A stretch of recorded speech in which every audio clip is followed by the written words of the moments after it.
everyone, my name is Heather Schultz, and I'll be presenting my app and website for EDF 204. So, a little bit about me. My name is Heather Schultz. I'm an elementary education major here at EKU, and my dream job is to work in a second grade classroom at Howell Elementary School, which is the elementary school that I attended here in my hometown of Owensboro, Kentucky. Fun fact about me is that I have a teacup Maltese named Georgie over here in the left-hand corner, and he is my friend Joy. So my website that I'll be presenting today is PowToon, and here at the top you can see I have provided a link. PowToon is a free web animation studio that allows you to make animated videos by adding images, movement, and music. It's the world's leading, most user-friendly animation software. So what PowToon does is that it allows your students to actually broaden their creativity by allowing them to view and even create their own animated videos. It also provides easy pre-made templates where students or teachers can edit characters, images, animations, text, and even upload their own voiceovers for purposes within the classroom. It is a perfect way for teachers to incorporate new technology within the classroom. And so an example for how to use PowToon is you can actually create an introduction video for the beginning of the school year. And this is a great way for students to get to know the teacher. It can also serve as a way for students to complete a homework assignment, which I'll be showing you all an example of a little further on into the presentation.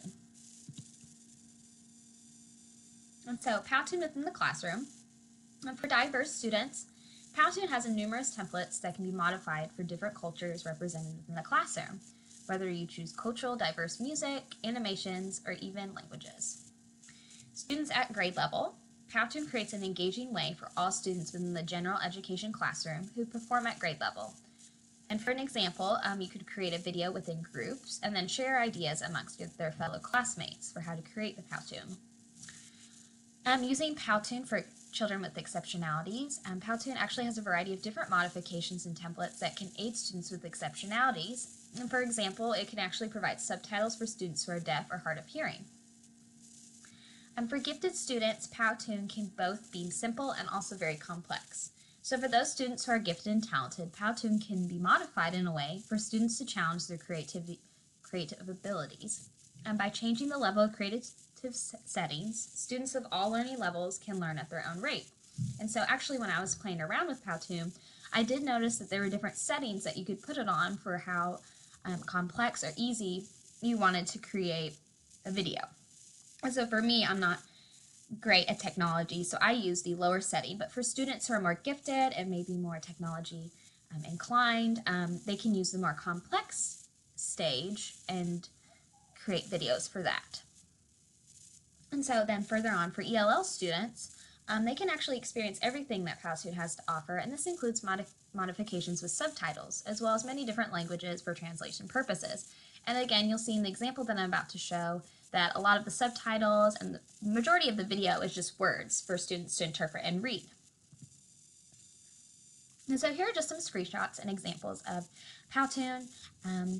One example is at the top left-hand corner is options like for templates that you can use. So you can see there's a variety of different ones. Down here, actually at the bottom right-hand corner is an example of how you could use PowToon for ELL students. So as you can see, you can have the Spanish subtitles and then have someone translate or explain to the student what they're actually saying in English. And so down here at the bottom left-hand corner is me trying to play around with PowToon.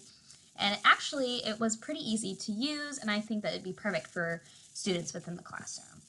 And so, as I was saying, there's actually a small video of a teacher using PowToon as a way for students to complete a homework assignment at the beginning of the class.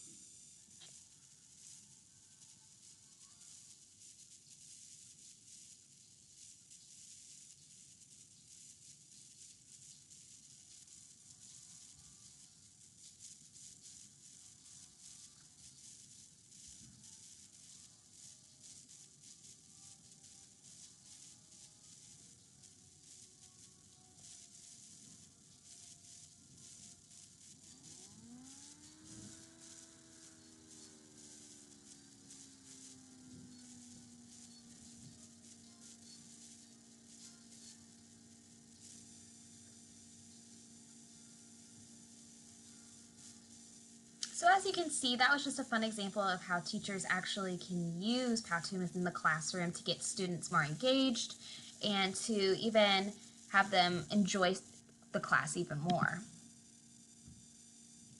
And so continuing off of PowToon, the app that I chose to present was GroupMe. And so GroupMe is a mobile group messaging app that was created by Microsoft. And GroupMe gives you the ability to communicate without giving out your personal phone number. GroupMe is available for free on the web and stores through iOS, Android, and Windows. Users can create closed and invite-only chats that can include text, images, and video. And GroupMe is a perfect communication device for classrooms as it creates a way for students to communicate amongst their other students. It also can be used to increase communication gaps between teachers and parents.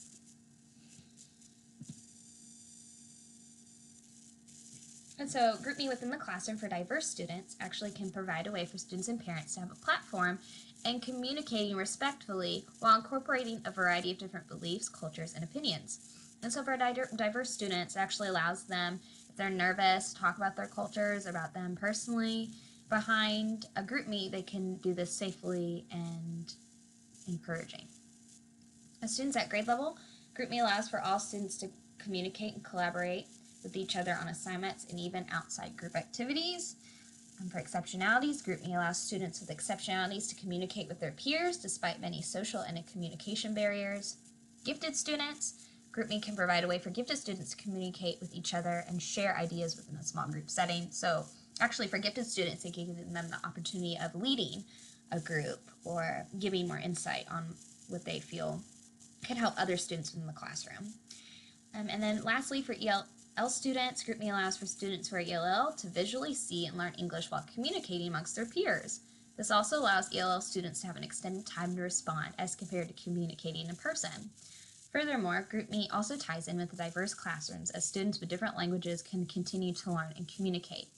And so what I was explaining here is that for students who are ELE can visually learn and use English at the same time, versus when they're in person, often it's hard for them to communicate with their student or with their other classmates. But when they're behind GroupMe, they can have a more connected version of communication with their other classmates. And so here are just some GroupMe examples. Here at the top left-hand corner is just how you can sign up for GroupMe. Here's a personal example of how I actually use GroupMe here at Eastern on our dorm floor. And then here it just shows example. Here you can find and invite friends, so you can find and invite other classmates, and you can sync your contacts with your actual personal phone. So that actually makes it a lot more user-friendly. And so at the end here, I just wanted to add some facts on technology within the classroom that I found online that I thought was really interesting. A study by EduCase found that K through 12 and college students prefer to have technology integrated in their curriculum. 74% of administrators say digital content in schools increase student engagement. 77% of teachers say technology used in the classroom motivates students to learn. 76% of teachers say technology allows them to respond to a variety of learning styles. And students who study on mobile devices spend 40 minutes more per week studying than those who don't. So as you can see, technology is a perfect way to encourage your students to get in the classroom and learn more efficiently. So thank you all, and I hope you enjoyed.